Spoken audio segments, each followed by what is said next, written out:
and still as fast as lightning. Yeah, the power that he possesses, but it's not a thumping power. It's that explosive speed, that explosive power, the footwork he gets in position, and all of a sudden he's landed 3, 4, 5 shots, and then he's angled off. A lot like I did in my fight against Lopez. I have very fast.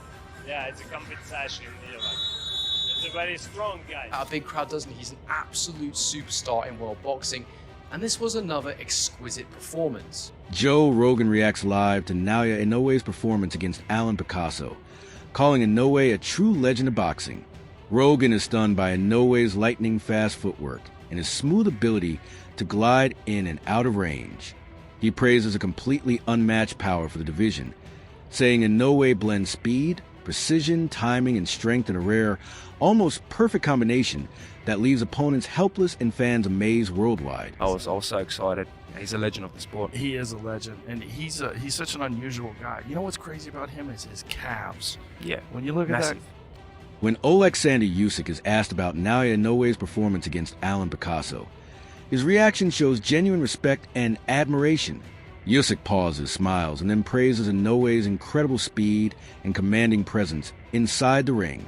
He openly says, "I like Nah," pointing out how quickly Inoue moves, reacts, and controls distance. Usyk adds that despite fighting in lighter weight classes, Inoue is extremely strong.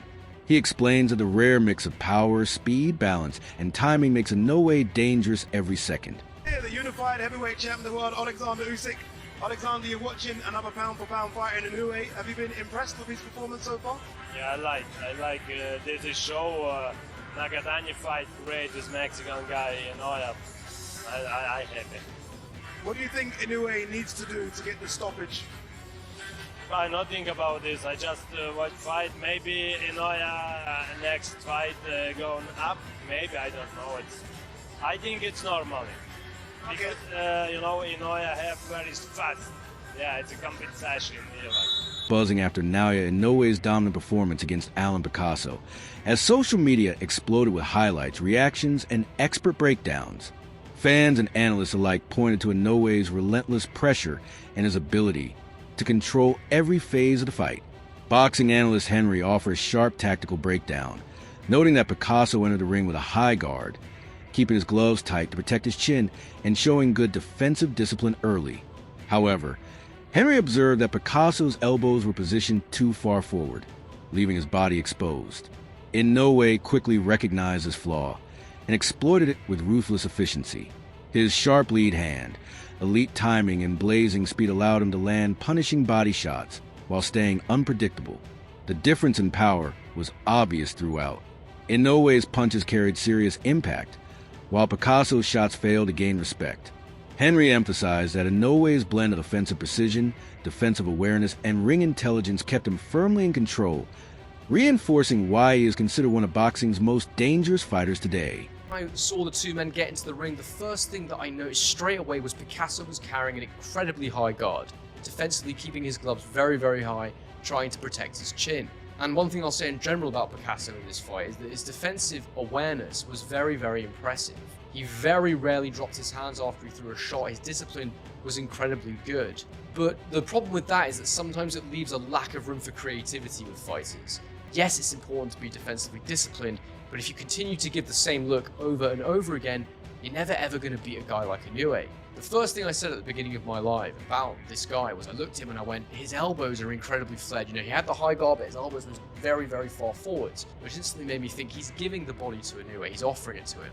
Now that can sometimes be done because it's to create counter-punching opportunities, but in this instance I think it was just that he was so concerned about protecting his head, about not getting knocked out with a shot to the head, that the body was there all night for Inoue, and Inoue took it. He took the invitation and he constantly stabbed to the body of Picasso, and in fact, I'd say that this fight kind of was a story of the body shots in many ways. Picasso, like Inoue, had most of his success to the body. The left hook in particular was a money shot for Picasso, but the difference between these two men was so obvious to see when they were standing in the pocket and they were exchanging left hooks in particular to the body. The impact of Inoue's shots was totally different from Picasso's. It was like Picasso had cushions, pillows inside his gloves, and Inoue had a bloody egg weight. It was damaging, it was vicious, and Picasso simply couldn't hang in the pocket for long periods of time with Inoue. I mentioned the lead hand of Inoue there to the body, but the lead hand of Inoue in general in this fight was incredible to see. I mean, the sharpness, the speed on it, the different levels that he throws it from, it's unbelievably unpredictable and difficult to read as a shot, and it allows him to control fights. One thing that I've noticed about Inoue, having watched him for a little while now, and something I think he definitely does on purpose, is he lowers himself to the level of what's in front of him at times, because he wants you to open up so he can counter you and land large shots on you, ones that you don't see coming, so that he can knock you out. He's good enough to be able to do that and keep himself safe at the same time. What was testament to this was Inoue's movement is exquisite, it's exceptional. There were moments when he was using that jab that I just mentioned, dancing around the ring, using that lateral movement, popping the head of Picasso regularly, easily landing on him with that jab. I mean, Picasso was forced to keep a high guard at all times because the power of Inoue is so good that even when he's in motion, he will hurt you. But the testament to this idea that Inoue will lower himself to what's in front of him is that there was moments where Mike Tyson acknowledges Naoya Inoue's incredible skill and proudly calls him a true monster in the ring. Tyson says Inoue is faster, stronger, and far more precise than many champions he has watched over the years. He even claims Inoue may be better than Manny Pacquiao in his prime, praising his devastating power, elite footwork, and sharp ring IQ as unmatched in the division, showing rare respect from a boxing legend. This young fighter called the Monster. You ever hear Monster? No. Japanese fighter called Monster. This is Monster. Crazy dude. That mean son of it. Oh yeah, you see this bad mouth. Don't look like Monster. He's better than Manny Pacquiao. Manny Pacquiao was doing like that. Just as good. He looks like a fucking pop star. Oh, wait till he get on these. The most efficient hunting machine in all Look at of him. boxing. He's vicious. That's a bad guy he beat too. He broke him down. Ooh. 118? Yeah, Who the hell fights in that division? Bantamweights. Yeah, but who? Some bad mother. Yeah, some killers. Paulie Malignaggi shared his perspective on what could be next for Naoya Inoue while breaking down his recent fight against Alan Picasso. He noted that Inoue's dominance was obvious from start to finish, but suggested that future opponents, especially someone like Juno Nakatani, would have to respect his power even more than past challengers. Malignaggi pointed out that Inoue won the full 12 rounds with Picasso, showing elite stamina and consistency, and said imagining a fight of that length against Nakatani would be truly special. He also observed that Inoue may have been slightly holding back his right hand, possibly due to a minor issue, although nothing was officially confirmed. Even so, Inoue remained fully in control and won decisively. Malignaggi emphasized that these details only make Inoue a tougher puzzle for any opponent, as his rare mix of speed, power, timing, and ring intelligence keeps him one of boxing's most dangerous and unpredictable champions. I was picking Nakatani or Inoue yet. I really hadn't really made up my mind who would win between them. I thought it was a good fight anyway. I don't think it's an easy fight to pick, but I do think that I do think that it's a completely different style. You're going to see Inoue fight with Nakatani than you did Hernandez today. You know, I thought Nakatani did a solid job of, again, getting off those good punches, hard punches. It was he couldn't get the respect, and that's something that will lead you to think something's going into the Inoue fight. But remember, Inoue does get hurt. Inoue has been down at this weight class, so you land those hard shots, clean hard shots like that on Inoue.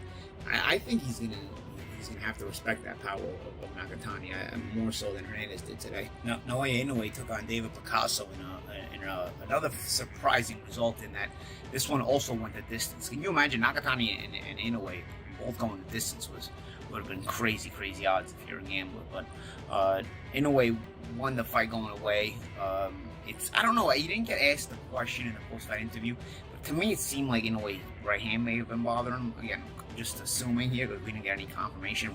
It's not like the post-fight interview or the broadcast ever actually brought out something that was obvious, which was that Inoue was actually not throwing his right hand many times when he could have. Was going left hand heavy. Even when he had Picasso up against the ropes a lot of times, he didn't throw the right hand or barely throw a right hand. So I'm not quite sure that, just my assumption, but I'm not quite sure that anyway he had not at least heard or tweak his right hand in this fight. And that might be why David Picasso was able to go the distance. But also Picasso did some crafty, clever things, made himself a moving target even when he was standing still. A lot of up and down rotational movement. hip and up and down, change of level movement when he was stuck up against the ropes, and when he was in front of Inoue. So Inoue couldn't get to him too clean. When he got stuck against the ropes, also he made himself a small target by staying low. He would change the level by going up and then back down. Just things that, weren't giving Inoue any threat to lose the fight, but they were giving Inoue problems as far as tracking him down and getting to him cleanly. Inoue was going to the body very, very well. I thought Picasso took some really tremendous body shots, and you got to credit him. The Ring magazine posted on X that Naoya Inoue has doubled Alan Picasso in punches landed, 170-85 after 6 rounds, a striking statistic that perfectly captured the tone of the fight. According to CompuBox, the numbers made Inoue's dominance impossible to ignore, clearly showing how he controlled the action with relentless pressure, sharp precision, and non-stop volume. As the rounds progressed, Alan Picasso struggled to keep pace with Inoue's speed and intensity. Boxing analyst Liam Goff highlighted Inoue as one of the most dangerous fighters in the world today. He noted that, for the first time in Inoue's career, he has now gone back-to-back 12-round fights, a major sign of his elite stamina, durability, and consistency at the highest level. Goff emphasized how frightening Inoue is offensively, blending speed, timing, accuracy, and power in a way that makes him extremely difficult for any opponent to challenge. Against Picasso, Inoue faced a confident and determined challenger, but his superior skill, ring IQ, and strategy allowed him to dominate from start to finish. Goff also praised the overall presentation of the event in Saudi Arabia, highlighting the unique atmosphere and traditional music between rounds, which offered a refreshing contrast to typical Western boxing shows. He concluded that both Inoue's performance and the event's setup reflected the high standard of modern boxing, further cementing Inoue's status as a truly elite fighter. Back-to-back 12 rounds, as in 12-round decisions. Apparently that's never, and judging by how formidable he is offensively and how good he is, it's easy to see why, if that is in fact the case. This fight right here, Alan Picasso came in confident. You could see it in his approach to the ring. Inoue, stoic. And I did like, it was different. You know the way when you're going to the minute rest and they normally just play whatever. They were playing kind of samurai music, like Japanese, and I quite liked it. It was quite nice actually. And you're listening to that and you're thinking, actually, I'd rather listen to this than listen to, some of the crap that they play, on most shows in the UK and US during the 1 minute rests. I quite enjoyed it. The whole show as a whole, I enjoyed it. I liked the setting. It was actually I really enjoyed it actually. I have to say I really did. It's a really good show. More than please. I really like the Asian kind of team in Saudi Arabia. But this fight itself, right? So first round starts. Inoue tends to. He can be a quick starter at times, and we've seen that. We certainly have in first rounds and stuff like that, but not a crazy amount of first round stoppages. If I think off the top of my head, he stopped, I can't remember the guy's name, in a round. I remember that was in the World Boxing Super Series a couple of years ago, many years ago now. But he's not really one for going out there and just blasting you out in a round. He might hurt you, he might drop you in the first round, but he normally carries you at least into the second or third round at least. And he was not really doing much in the first round anyway. But straight off the bat, you could see that Picasso, he did the high guard, he kept the high guard. He tried to punch with Inoue, which is something that you can actually do. It's very risky because Inoue will also punch with you, and Inoue's hand speed, foot speed. Naoya Inoue is now the undisputed super bantamweight champion, holding all 4 major titles: the WBA, WBC, IBF, and WBO. In 2025, he enjoyed a remarkable year, stepping into the ring 4 times and winning every fight while successfully maintaining his undisputed status. He began the year with a knockout victory over Yi-Jun Kim, followed by a dominant TKO win against Ramon Cardenas. Inoue then defeated Murajan Akhmadali by unanimous decision before closing the year with another commanding performance against Alan Picasso. These victories showcased Inoue's elite speed, power, and technical mastery, firmly keeping him at the top of the division and solidify his place among boxing's pound-for-pound best fighters. It dominates Alan Picasso, wins every single round, and he defends his undisputed super bantamweight title 4 times in 2025. And this is just a very sharp clinic from Inoue. Using that jab really well to maintain distance and set up his combinations. He's landing that thudding left hook to the body, doing some really good body work. He's landing right hooks up top, 3-4 punch combinations. Picasso, he didn't really have much of an answer. Occasionally he'd land a jab with a straight right hand, but for the most part, Inoue was just running through him. And Inoue has a great argument to end the year as the new pound-for-pound #1. Now that Crawford retired, it's either him or Usyk, but Usyk is no longer undisputed, only had 1 fight this year, whereas Inoue, he had 4 undisputed fights, and he's steamrolling the competition. And with this win, and Nakatani also winning, it seems like we're going to get Naoya Inoue versus Junta Nakatani next, May 3rd in the Tokyo Dome. This fight is already agreed, and Inoue said the Japanese fans can expect a big spectacle. And Nakatani, he didn't have the best performance today, got pushed to a big test, whereas Inoue, he looked very dominant. So I think it's safe to say that Inoue will probably win the fight at this point.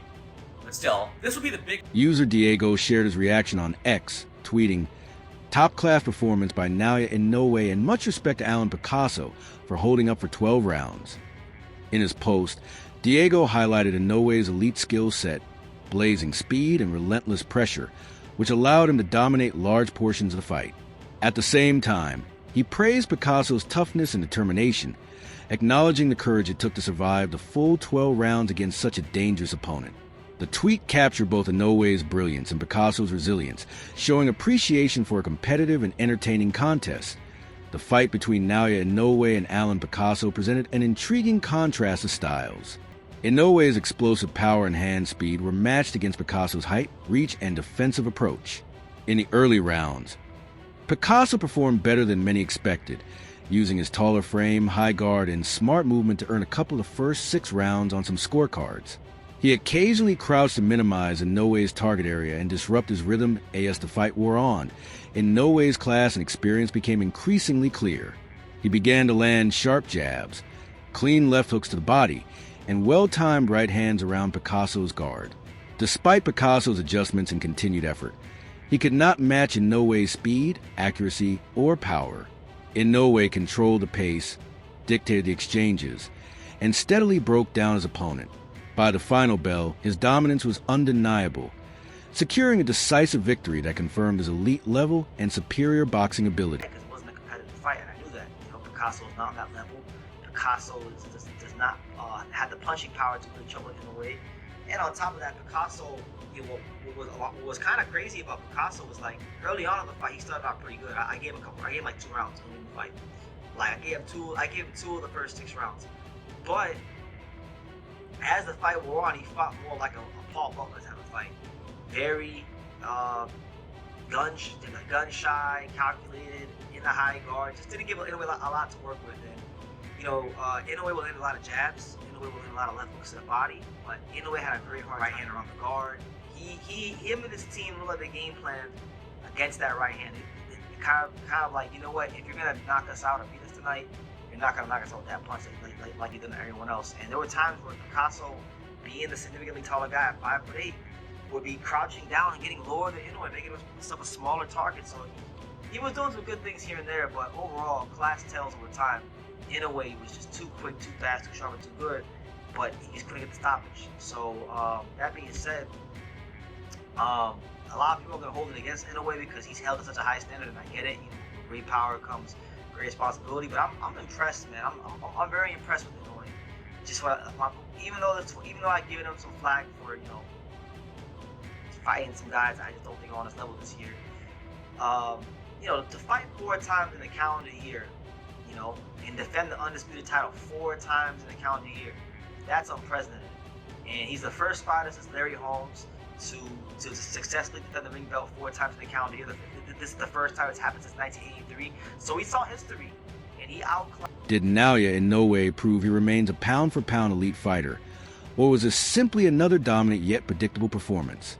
Share your opinions, and let us know what you think in the comments below.